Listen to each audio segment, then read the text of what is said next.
I've been waiting patiently for this. And I want you to look in my face and remember me because I'm your new best friend. I'm not just here on behalf of my children. I'm here on behalf of all of these kids and parents who can't attend these meetings because they have work and other obligations. I have a junior at Yates right now. I have a second grader at Lockhart Elementary. That lady right there, Miss Hensley, was right here, Miss Hensley, raise your hand, the librarian, right here in front of you, was my second grade teacher. She's the reason I'm a voracious reader to this day, because of what she instilled and input in me. I want to be clear. There's nothing I'm gonna say right here that's gonna change your mind about anything that you have already decided on. Because either one, you're Greg Abbott's pawn sitting down here to destroy the largest district in this city so we can turn it over to the privates and the charters like they did in New Orleans, or you think you really know what you're doing and that we don't, and that might be a little scarier. Why are you taking teachers and principals and whoever to Odessa? Why they not going to Dallas ISD? Isn't that where you came from with a stellar record?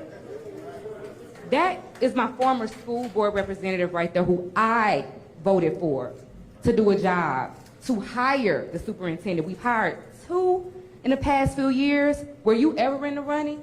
Did they ever call you up to come down here? No, he's somebody's. Why weren't you ever an option? Where's your resume?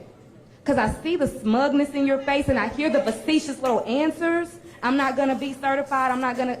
So is it really about student outcomes and student approaches, or is this about your ego? Because I've yet to hear how, now that I've lost my democratic ability, let me be clear with y'all, y'all have lost your democratic ability to make decisions about your children's education. I don't care what he says, if he wants to improve it, fine.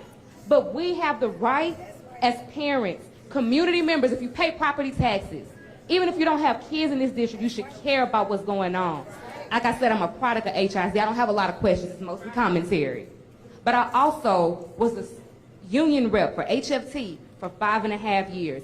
Yates was my feeder pattern, Worthing was my feeder pattern, Sterling and Jones was my feeder pattern. The reason I won't teach to this day because I got to see behind the scenes of how sausage was made, and I said, oh no, I don't want sausage anymore. It's a gift and a calling and I can't do it. But what I do know as a parent is that I can support teachers. Teachers don't do this job to get rich. They're not showing up to make $1 million.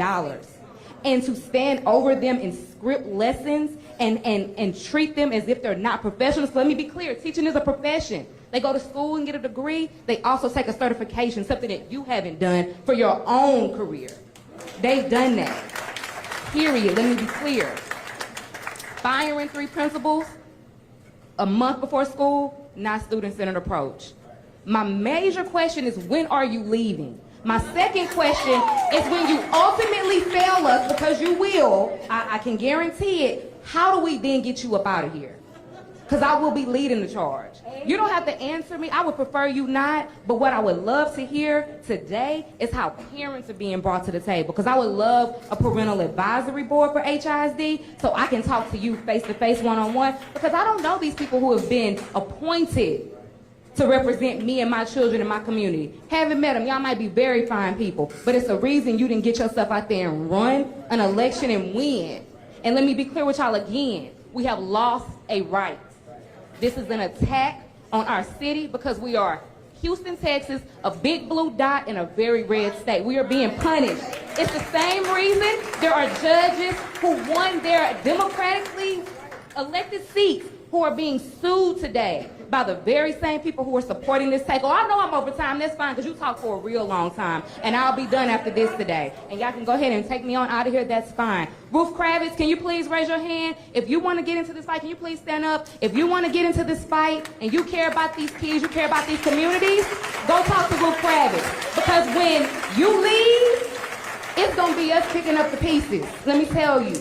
It will be here. I'm going to be here. And trust me, I got a lot of friends that was educators in Dallas. I know a lot of parents in Dallas. Thank you. And what they could say wasn't great. That want some TEA took over North Forest ISD. TEA took over Marlin ISD. Yeah. How many of them kids didn't graduate Marlin ISD last year? What was the percentage? What happened to North Forest ISD? We lost an amazing HISD principal. He has gone to another district. What's going to happen to us when everybody, it's called brain drain. Yeah. But thank you for, okay, thank you for your comment. Thank you for your commentary. Good question.